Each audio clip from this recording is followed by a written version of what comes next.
Sunshine school में winter Wonderland मेले के करीब आते ही फ्रॉस्ट वेल का छोटा सा कस्बा बर्फ से ढक गया। हर साल तलबा, असातिज़ा और वालिदैन इस त्योहार के जश्न का बेताबी से इंतजार करते थे, जहाँ स्कूल मौसम सरमा के लिए एक जादुई गांव में तब्दील हो गया। ये साल इजाफी खास था क्योंकि तमाम तलबा ने इसे अब तक का सबसे अजीम मेला बनाने के लिए मिलकर काम किया था, बहुत मेहनत की थी। हर काम उन्होंने बड़ी ही दिलचस्पी और बड़े ही मेहनत के साथ, लगन के साथ किया था। हर क्लास को मौसम सरमा का जादू दिखाने के लिए एक स्टॉल तजवीज़ किया गया था। जैसे ही बर्फ के तोते आहिस्ता से गिर रहे थे, हवा जोशो खरोश से गूंज रही थी, खाने की मीठी खुशबू थी। एक खुशगवार आगाज। स्कूल का सहन परियों की रोशनियों यानी फेरी लाइट्स और हर कोने से लटकते कागज के स्नोफ्लेक से चमक रहा था।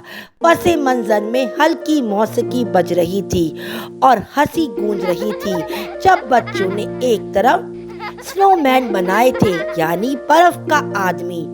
क्लास 5 नई डिलाइट स्टॉल का इंचार्ज था, यानी उन्होंने बादाम, अखरोट और पिस्ते के हारों से सजाया हुआ था। ज़ायरीन का इस्तकबाल गरम भुने हुए गर्मीदार मेवे के प्यालों से किया गया, जो शहद में लिपेट और दालचीनी के साथ छिड़के गए थे। मजेदार मेवे खाइए, सर्दी मनाइए, तलबा ने जोश से पुकारा। करीबी क्लास 6 ने गाजर के मजेदार हलवे का स्टॉल लगाया था। भापते बर्तनों में स्वीट डिश की चमक सबको अपने करीब ले गई।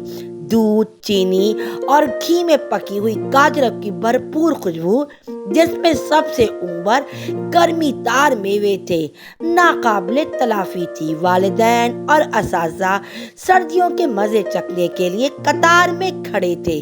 बड़ा ही मजा आ रहा था। खूबसूरत सर्दी का समा था, कहीं बर्फ गिर रही थी, चाय भाप उड़ा रही थी। स्टॉलर कैफे मेले के ऐन वसत में क्लास 7 ने बहुत पसंद किया जाने वाला स्टॉलर कैफे कायम किया। एक खूबसूरती से सजी हुई टोकरी में चाय और कॉफी के भापते हुए कप थे। चाय का जायका इलायची, दार चीनी और लौंग के साथ था। रिवायती मिट्टी के कपों में पेश किया जाता था, जबकि कॉफी भरपूर और क्रीमी थी, जिसमें सबसे ऊपर व्हिपिंग क्रीम और कोको का छिड़काव था। सब लोग पीकर हंदोस हो रहे थे और इर्द गिर्द घूम भी रहे थे, जायजा ले रहे थे। वालिदैन ने कप के गिर्द अपने हाथ गरम किए। बर्फ के तोते हवा में घूमते हुए आहिस्ता आहिस्ता घूंट लेते हैं।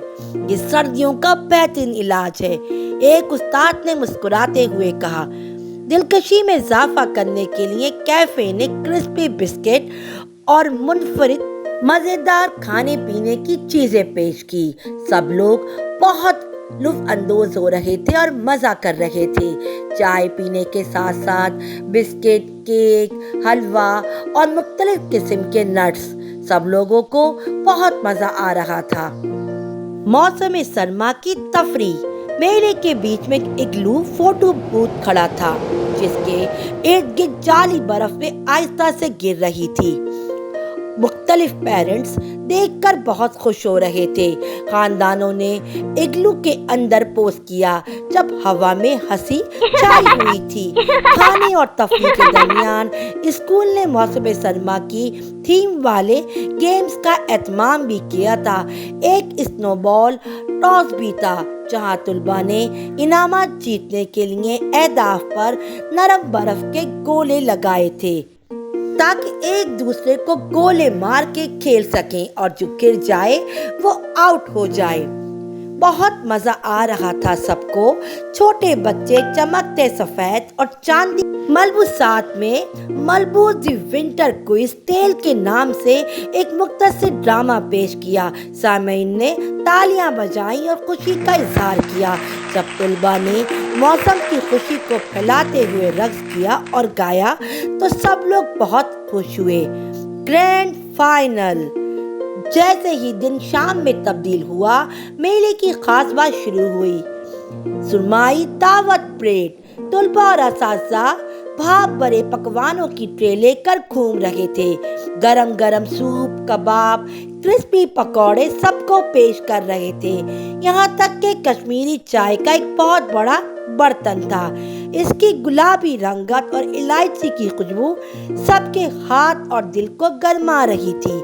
میلہ ختم ہونے سے پہلے پرنسپل نے سب کو برف سے سجے اسٹیج کے قریب جمع کیا۔ یہ موسم سرما کا میلہ ہمیں اس خوشی کی یاد دلاتا ہے جو اس موسم کی خوبصورتی کو یکجا کرتی، خوشیاں مل کر بانٹنے اور منانے کے ساتھ آتی ہیں۔ آئیے ان لمحات کی قدر کریں۔ انہوں نے کہا۔ ہجوم تالیوں سے گونج اٹھا۔ جب برف پھر سے گرنے لگی، میلے کے میدان کو ایک نرم سفید کمبل میں ڈھانپ لیا۔ سجے میدان میں بچے برف میں گھوم رہے تھے۔ والدین نے اپنی چائے کا آخری گھونٹ پیا۔ ہر کوئی اپنے ساتھ جشن کی خوشی گھر لے گیا۔ سرمائی ونڈرلینڈ میلہ ایک یادگار بن گیا جس کے بارے میں فروسٹ ویل میں ہر کوئی آنے والے برسوں تک یاد کرے گا۔ یہ میلہ